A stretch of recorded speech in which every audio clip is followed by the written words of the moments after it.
ఈరోజు నేను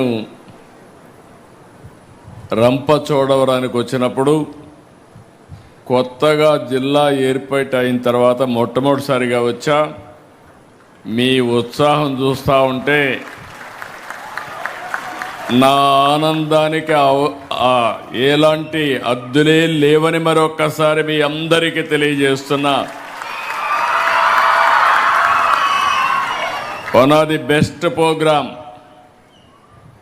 నేను కూడా ఈరోజు టీచర్ అయ్యా, నేర్చుకోవడానికి స్టూడెంట్ అయ్యా, తల్లిదండ్రులకు చెప్పడానికి మెంటర్గా తయారయ్యా.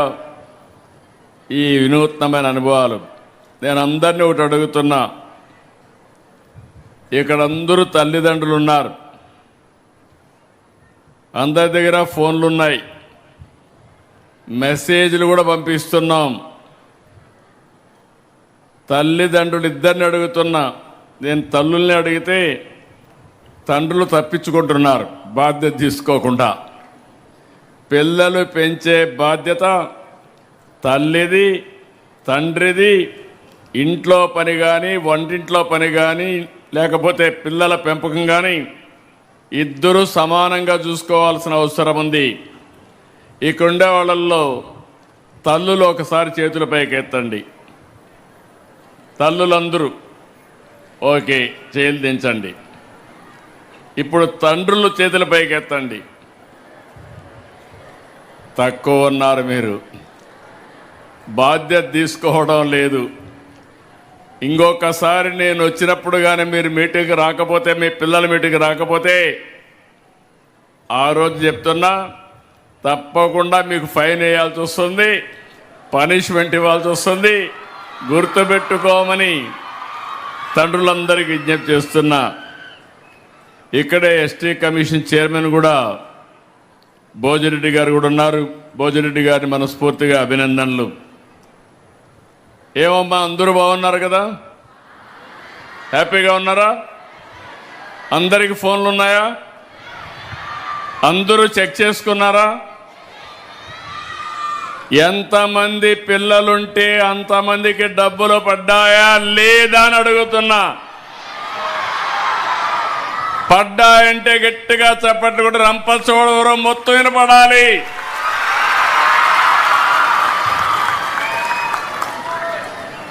అది ట్రాన్స్పరెన్సీ, ఒక జవాబుదారీతనం. ఈరోజు మిమ్మల్ని చూసినప్పుడు నేను 4వ మెగా పీటీఎంకి వస్తున్నా. ఈరోజు ఇది కూడా మీరు చూస్తే మొట్టమొదటిసారిగా బాపట్ల నిర్వహించాం, తర్వాత సత్యసాయి జిల్లాకి వెళ్ళాం, మన్యం జిల్లాకి వెళ్ళాం, ఇప్పుడు మళ్ళీ పోలవరం జిల్లాకు వచ్చాను. 4 సార్లు వస్తే ఒకప్పుడు నాకే అనుమానం ఉండేది, కానీ ఈరోజు నాకు కూడా ఒక నమ్మకం వచ్చింది. తప్పకుండా విద్యా వ్యవస్థలో మార్పులు ప్రారంభమైనాయి, తప్పకుండా దీనికి ముందుకు తీసుకుపోతాం. ఇప్పుడే మినిస్టర్ గారు అన్నారు, ఒక మాట చెప్పారు, తప్పకుండా మీకు మార్కులు తగ్గితే ఆయనకు కూడా మార్కులు తగ్గుతాయి. ఆయన మీకు మార్కులు వేస్తే ముఖ్యమంత్రిగా నేను ఆయనకు మార్కులు వేస్తా. ఎందుకంటున్నానంటే ఆయన ఏరి కోరి తీసుకున్నటువంటి పోర్ట్ఫోలియో ఇది. నేను దీన్ని తీసుకొని బాగు చేస్తానంటే నేను కూడా 2-3 సార్లు ఆలోచించాను, కానీ ఈరోజు అర్థమైంది. ఆ రోజు ఎందుకు అడిగారు, ఈరోజు ఏమి సాధించారని చూసినప్పుడు నేను చాలా సంతోషపడుతున్నా. ఇంతమంది తల్లి తండ్రులు పిల్లల్లో ఆనందాన్ని చూడగలిగామంటే చాలా గర్వపడుతుంది ఈ ప్రభుత్వం అని చెప్పి కూడా నేను మీ అందరికీ తెలియజేస్తున్నా. ఈ రోజుట్లో రోజు రోజుకి ప్రభుత్వ పాఠశాలలు బలహీనమైపోతున్నాయి, పిల్లల సంఖ్య తగ్గిపోతూ ఉంది. అలాంటిది 2 ఏళ్లలో 1,10,000 మంది ప్రైవేట్ నుంచి మారి గవర్నమెంట్ స్కూల్కి వచ్చారు. నాకు కొన్ని కంప్లైంట్లు కూడా వస్తున్నాయి.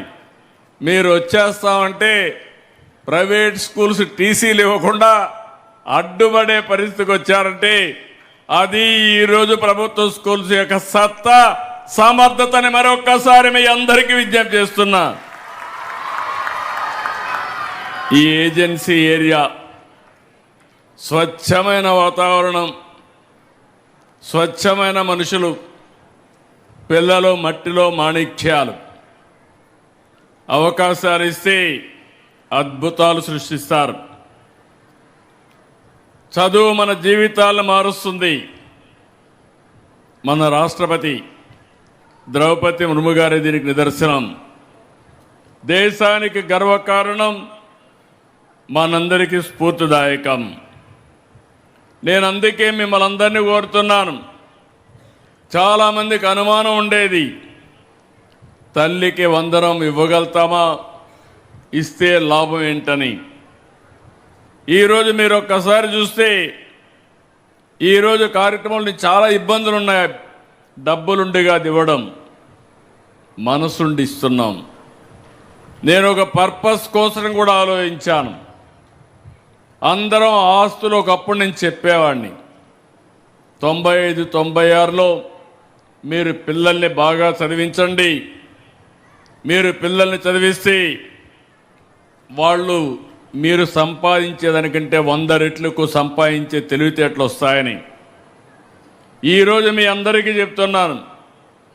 ఆ రోజు ప్రారంభించిన ఐటీ కానీ చదువు మీద పెట్టిన శ్రద్ధ, ఈరోజు మన పిల్లలు ప్రపంచం అంతా వెళ్ళారు. ఏ దేశానికి పోయినా అందరికంటే ఎక్కువ తలసరి ఆదాయం సంపాదించే ఏకైక జాతి తెలుగు జాతి అని మరొక్కసారి మీకు తెలియజేస్తున్నాం.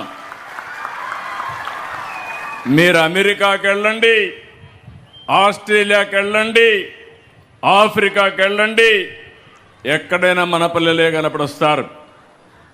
ఈరోజు నేను ఒకే మాట అడిగాను, చాలామంది తల్లులతో మాట్లాడినప్పుడు ఇక్కడే మీరు కూడా ఆలోచించాలి. ఒకప్పుడు పిల్లలు భారం, పిల్లలు పుడితే ఎట్లా చదివించాలి ఇవన్నీ అనుకునేవాళ్ళు. ఈరోజు మీరు చూస్తే 5 మంది ఉంటే 75,000, 6 మంది 90,000, 2,000 రూపాయలు స్కూల్కి ఇచ్చినా మిగిలినంతా కూడా మీ దగ్గరికి వస్తూ ఉంది.